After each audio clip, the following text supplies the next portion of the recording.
It's hot. It just rained. Farm smells like I feel like the mining farm operation is going. It's just a day. So I've had a lot of issues if you've been following the VoskCoin YouTube channel on my mining farm build out. But in particular, this PDU here in my digital shovel minipod doesn't work. And it's been a couple months now, and I can't get a replacement in from digital shovel on this. I've talked to some community members and a couple really cool local miners. I may just rip out the PDU if I can't get this thing situated and just put a different one in there. Thunderstorm came in last night, and I think it may have just blown out the switch in here because the switch up there, it's not working. So I'm gonna go ahead and just throw a different switch that I have in here.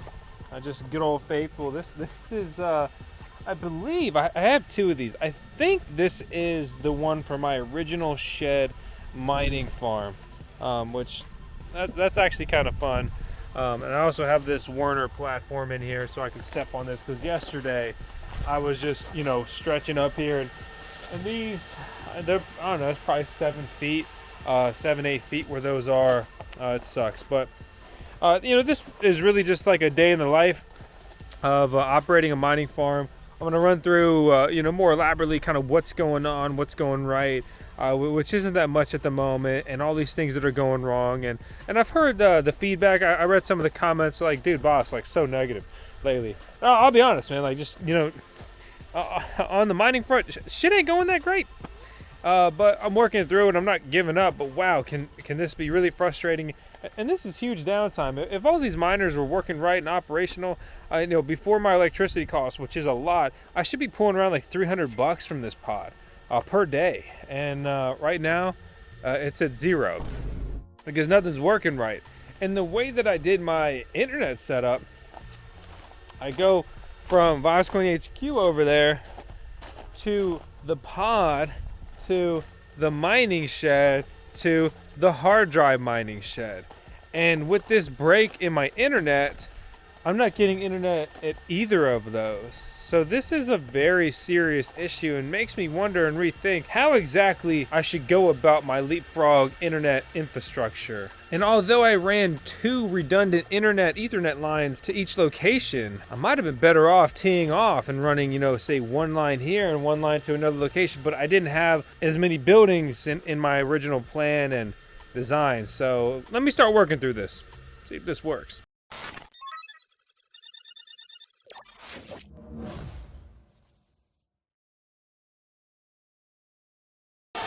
All right, so, man, not the most flattering angle. I am aging. So check this out. Flip. That's pretty cool. So this is my Ethernet line from the HQ building that I told you about. So from VoskCoin headquarters, I've got 2 lines run underground, and I actually feed them basically in this bus bar, and I run them around the backside, but either way, they end up over here. And so I plug it into the, I've always had it plugged into the switch, and it works, right? And then these switches are connected, and then basically both of them get internet. And yesterday, this was just continuing to flash slowly on the system icon. I pushed the button in, and then it just, it disappeared. It ate that thing like the Cookie Monster eats cookies. It's just basically the button failed. But then it wouldn't really restart. But since then, it's actually stabilized and it's showing, you know, solid green. This is the top side, so I tried to move to the top side. But I'm not getting an Ethernet connection. So watch this.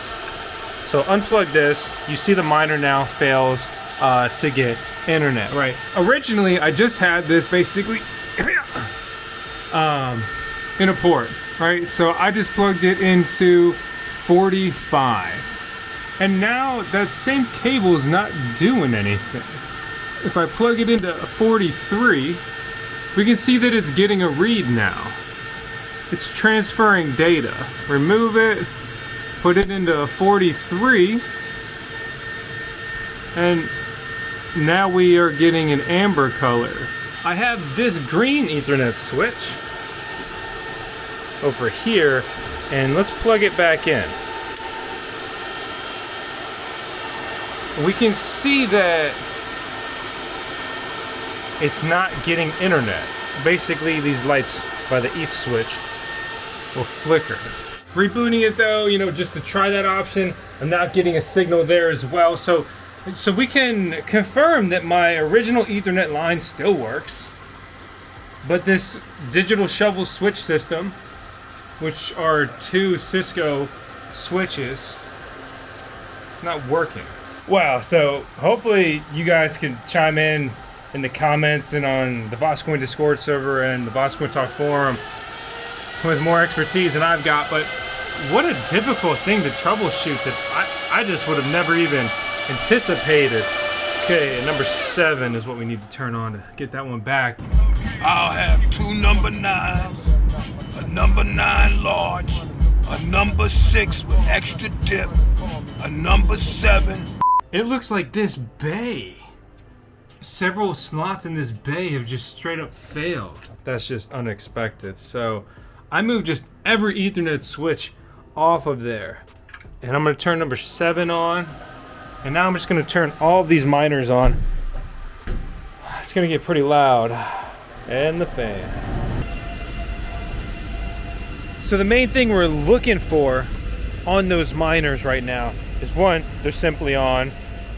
2, we're looking at the control boards. We're looking at the 2 lights, the green, the red, normal, fault, or whatever it says. The point is, we're looking for just simply light activity.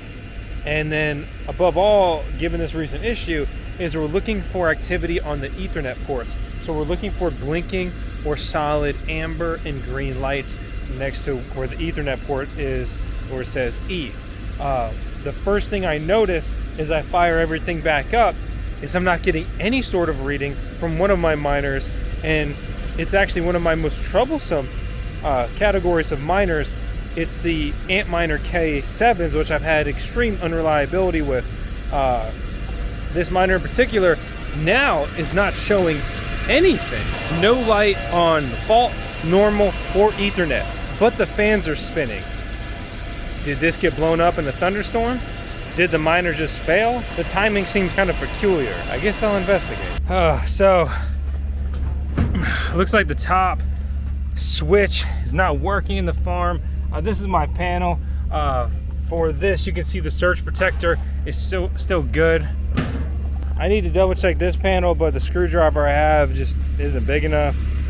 Sucks when it happens, right? And I'm not getting any lights on my D9, which is a Dash ASIC miner. Mine's a Dash cryptocurrency. That's actually been one of my more profitable mining rigs that I've been operating. To have that go down in my K7, those are 2 of my better mining rigs that are now not operational. When I switched a couple miners that all their lights were on from one switch to the other, then I was back in business. I did take a break from miner stuff and put in a smart lock here on the hard drive mining shed, which it's got fingerprint access, it's got a keypad. You can also just use a manual key. I need to go, of course, nobody sends batteries with things anymore. I need to go grab batteries and make sure I got it hooked up right and it actually works. But I thought for like 60 bucks or so, 50 bucks delivered off of Amazon, I'm like, this thing looks pretty nice. And I'm starting to have just way too many keys between our gate locks, home stuff, mining farm stuff, and all that. So I'm gonna go eat lunch and continue working on this. And I think for the first time, I think this is truly for the first time in VoskCoin history. Let me see, there's my ears. I'm gonna call in backup, and maybe it's that pride, male bravado, whatever, or maybe I've just been so busy by myself. You know, I just largely been playing single player and couch co-op with Alexa, Miss Vosk, and of course the venerable Tails, the sheepy DB. You know we run in 10 seconds of Tails. I'm excited to go see her as well. But anyway, I'm gonna eat lunch, and unfortunately, I guess after this, the saga will continue. But went all the way down to 0 miners operational in that thing. Got internet restored, which is very important because that means the internet is restored to the mining shed and the hard drive mining shed. And then I've got, out of my 13 miners, I believe I have 11 of them back online, up from 6, but still down from 13. And I'm down significantly from like the 15 that I should have running right now as well. True life, my name is Drew Vosk, and I'm taking L's left and right.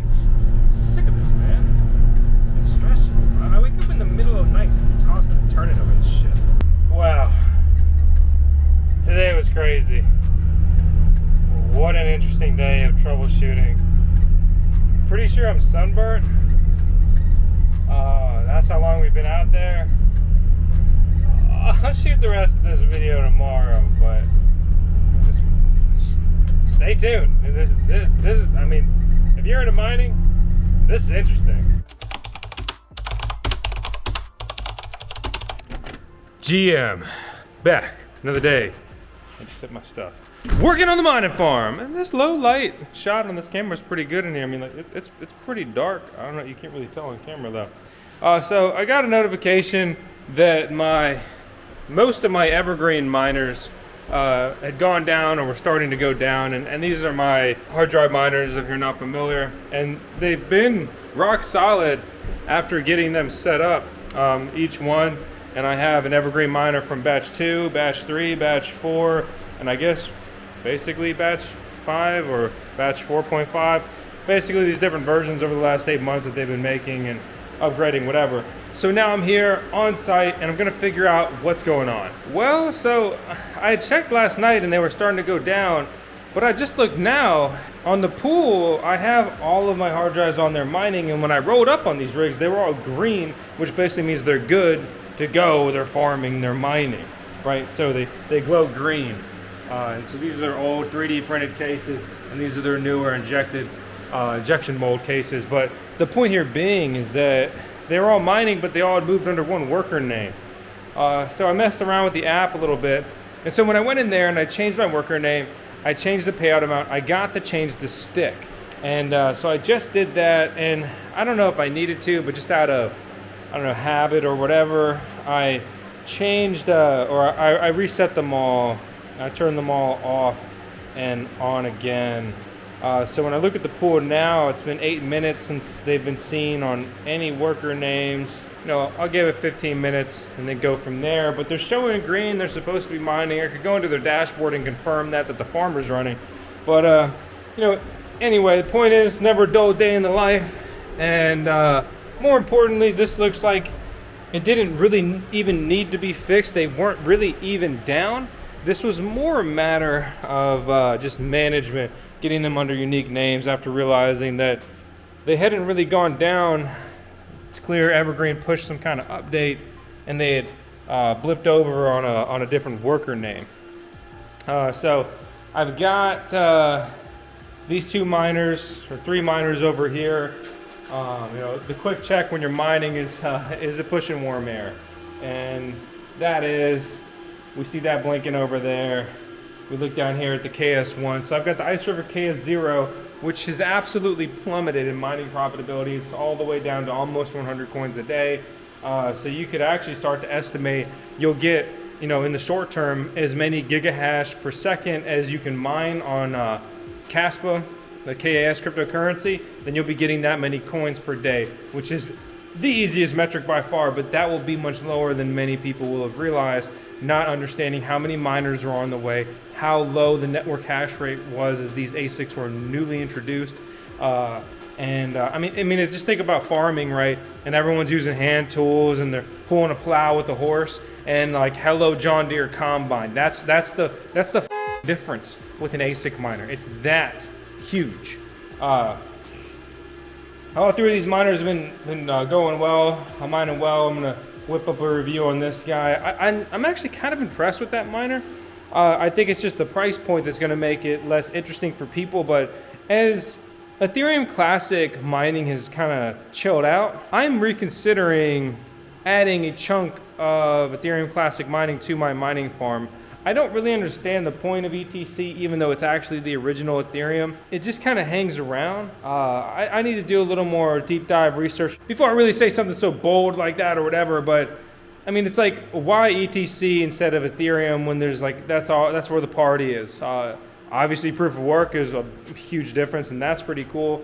But that's just, as it stands, that has not been, and that's going to continue to not be enough by itself for general users, unfortunately. Let me walk you through the craziness with the Digital Shovel minipod, which is supposed to be an easy plug-and-play Bitcoin or cryptocurrency mining farm. And that hasn't quite been the experience for me, but it's not all bad news today. Maybe it's not such a bad day at the mining farm. Oh, shit! Is this thing actually working? Am I sunburnt? What the hell happened? And who kicked my ass and threw me down? Let me tell you a tale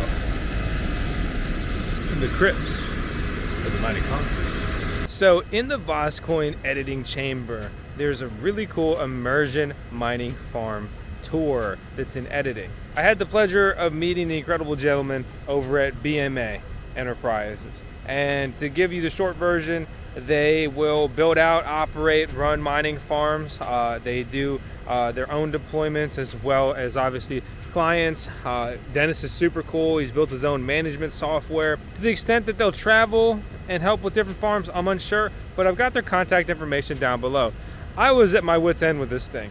I mean, if you've been subscribing to the VoskCoin YouTube channel, you will know. I mean, you can even just see earlier in this video, I'm so mad, I'm so frustrated. I just don't know what else to do, right? And so we took a step back and we took a bunch of amp draws. We pulled the panel off. We looked at the relays on the PDU, right? We looked at the breakers. We looked at the circuitry. We looked at the wiring. We looked at the board that controls them, right? A Raspberry Pi rock board.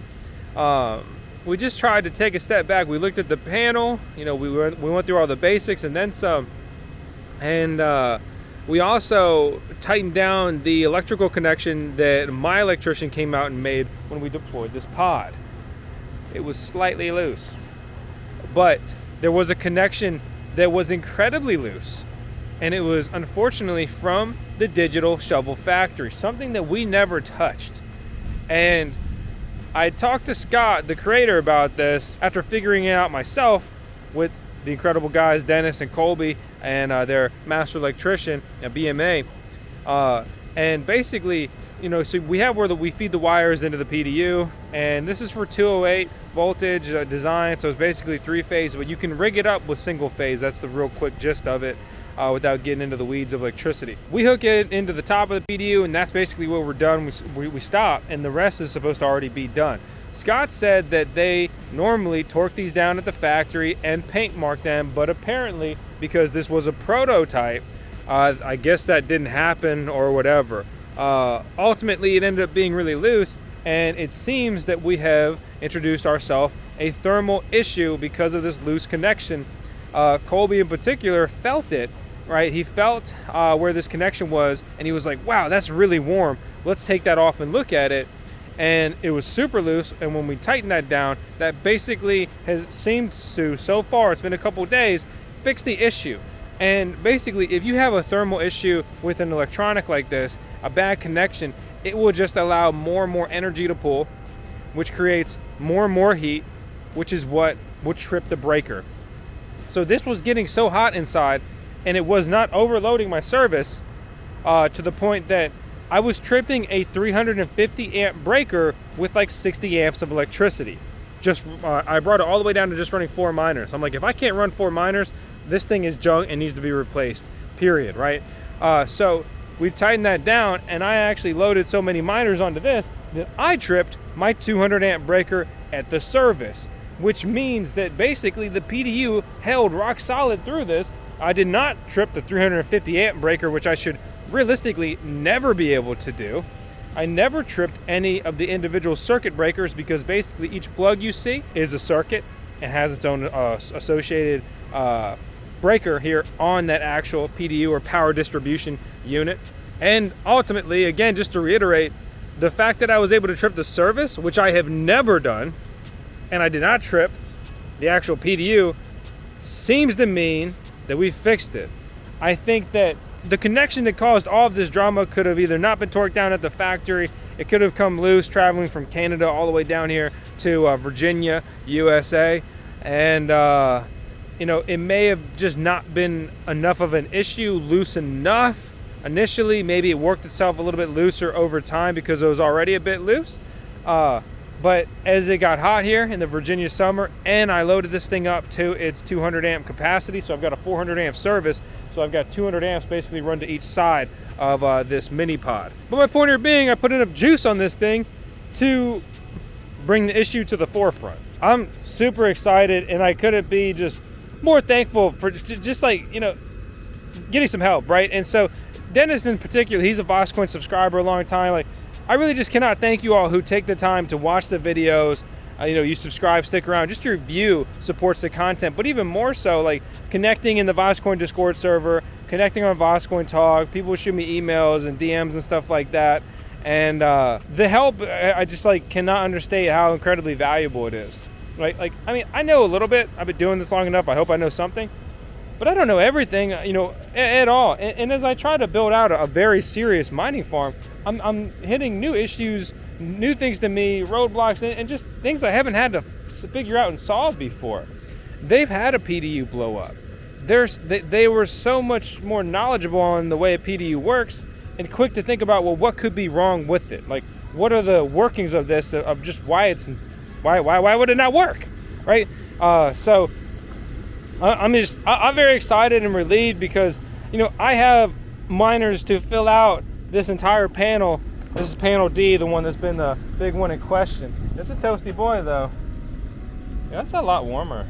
I've also decided to fire up all 4 fans on it to get better airflow, which a little bit of airflow may have a marginal improvement just on all the circuitry running a little bit cooler.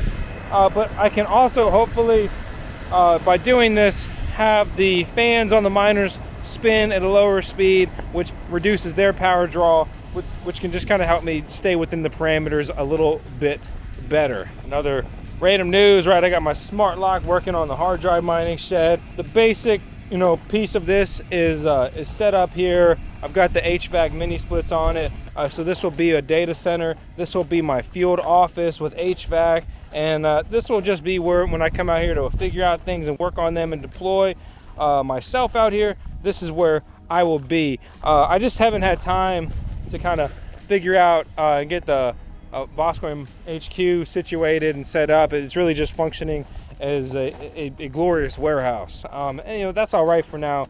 I've been spending a lot of time, a lot of money on all this stuff, and to be honest, I'm very burnt out. I'm so run and gun with all this stuff. When I hit an issue like this, and that's what I'm stuck with, and you know, I've been trying to, you know, just get this completely deployed and everything. It's just a lot. It's just a lot to really spearhead by myself. And you know, Alexa's incredible, and she helps me with so many things. But at the end of the day, the mining farm is like my baby, my thing to figure out and deal with, and whatever else. And not to take away from what she does, she's incredible. But you know, when I'm like, okay, like, am I going to deploy immersion in here? Am I going to make this an air-cooled farm? How am I going to do that? I mean, those are the things I've been tossing and turning over at night recently, because I've got idle gear, and idle gear is just a killer. You know, my electric rate decent, right? I got internet out here that's good, hardwired, you know, cable internet. Thankfully, I do have Starlink up here as a backup, but I canceled the service because it's a ripoff. They've raised my bill like 3 times, and they bullied me into never like disconnecting it, even when I didn't use it for like over a year or something at one point. But I don't know. You know, everybody fanboys over Elon Musk, but like honestly, his companies are like all like pay to win styling. I mean, like, you subscribe to Twitter Blue or like now X, whatever the hell it is. Like, all the new data shows like you'll literally just be pushed more. It's pay to win. That's not like the cool grassroots, like organic impact of social media, where like you can kind of just just have nothing, no budget, and you just get out there and grind and make good stuff that people connect with, and then the algorithm will be like, okay, people like this, and then they push it, right? So as it stands, I've been designing how to deploy this as an air-cooled and an immersion farm, and I think it's really just going to be a matter of what gear can I get sooner and get that set up. Digital Shovel Scott has, you know, I've mentioned this before, I believe, but he's designing a new nanopod. It's basically 1/2 the size or miner capacity. I think it's a similar size but less imposing as the minipod, with his new PDU design that can run on single phase or 3-phase. So I will get that and have another air-cooled deployment sometime soon. I was supposed to have it like around now already, but I don't. So I've got that going on with kind of what's next with the mining farm. I think it may make sense to basically just chop my mining shed in half and run half of it as air-cooled and half of it as immersion. I'm very excited to do some immersion deployments. But immersion is not just like, oh, it's so incredibly better, this, that, whatever. I mean, you dunk these in fluid. The fluid, in my opinion, is gross. It's a lot of labor if I wanted to take this out and work on these boards or in anything related to the miners if they have an issue. It's a lot of effort to clean them up, to sell them. I'm very excited and relieved with just kind of where I am right now compared to just a few days ago. And this has been a very humble reminders. So it's been a very humble reminder that I should always have more capacity here than I'm running in gear. Because if I have any sort of issue, then I have like an overflow spot. I mean, at least that's how my brain works. I mean, I don't want to just sit here and burn up money on infrastructure forever, but like I'm never leaving this spot, so I don't really mind having infrastructure. I'm playing the long game. I hope it all works out and pays off. Some of this goes back to like the VoskCoin HQ, and I really would like to get that set up because I want to have a test bench in there. I want to have a rack for testing and just, you know, be able to deploy several miners in there. And you know, just, you know, that works. I have some basic airflow that I don't turn that thing into a straight up furnace, right? A nice test bench, a repair bench, all that stuff. But the point here being is that like there's a 400 amp service over there, and I spent an hour on the phone with my electric company this week saying, okay, like I really I need another single phase service like now, please, and we really need to get the ball rolling on 3-phase, and I need to consolidate all this stuff under 1 meter on 3-phase, and I need to start campaigning for a better electricity rate, because in my area, if you use 3-phase at scale and you're doing the right things, whatever, you can get towards a 7-8 cent per kilowatt hour electricity rate, which would be 20% or more savings on my electricity cost, which is already several $1,000s a month. We're talking a couple of thousand a month once I get everything built out. We're talking tens of thousands of dollars per year as I pursue this at scale. I really put a lot of pressure on myself too, because I kind of think of this as a race against time, because I believe the bull run is coming when, you know, hopefully soon, right? That'd be great. Eventually, absolutely, I think. And I need all this shit ready by then. I need all the gear by then. And I just got to let it run, let it eat, and then make my money back and then some. But my ultimate goal, game plan, and dream is fiat. I just want to stack a bunch of Bitcoin and other cryptocurrencies I like, but I do have a lot of USD bills that I have to pay. And when I expand things out here, when I bring out contractors, whatever, generally I'm paying USD. And so I need to continue to restore the VoskCoin war chest while expanding and just running a healthy, profitable operation and business. And as it stands, I've actually officially broken off VoskCoin mining from VoskCoin from a business point of view. So this is very real, very serious, and well, damn. I hope it works out. That's all I got today, other than 10 seconds of tales. I hope you enjoyed this video. You are on the VoskCoin YouTube channel, where I'm a freaking maniac, and I hope this crazy crypto journey works out.